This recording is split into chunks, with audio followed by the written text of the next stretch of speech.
Hello everyone, আসসালামু আলাইকুম। সবাই কেমন আছেন? তো welcome to my YouTube channel. তো আপনাদের কাছে আবারও একটা ছোট্ট ব্লগ নিয়ে আসলাম। ব্লগটা আসলে ছোট এই জন্য যে আমি যাচ্ছি আজকে ইফতার নিতে দোকানে। তো আমার সাথে আরও দুইজন আছে, তারা আমার সামনে যাচ্ছে আর কি। তো আজকে সৌদি আরবে পঞ্চম রোজা আর কি, 5টা রোজা যাচ্ছে। তো দেখতেই পাচ্ছেন সৌদি আরবে আসলে বের হলে ভিডিও করতে মন চায়। অনেক সুন্দর সুন্দর দৃশ্য, অনেক সুন্দর সুন্দর জায়গা দেখা যায়, অনেক নিত্য নতুন মানুষের সাথে দেখা হয়। তো এরকম আমরা এখন ইফতার নেওয়া শেষ, এখন আমরা রাস্তা পার হচ্ছি। আমার সামনে দুইজন তারা রাস্তা পার হয়ে গেছে, আমি ভিডিও করার জন্য পিছনে পড়ে গেছি। তো এর মধ্যে আরেকটা দুর্ঘটনা ঘটে গেছে।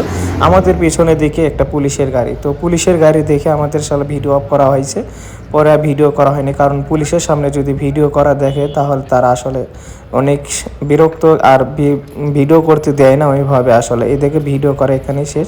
তো সবাইকে ধন্যবাদ, পাশে থাকবেন।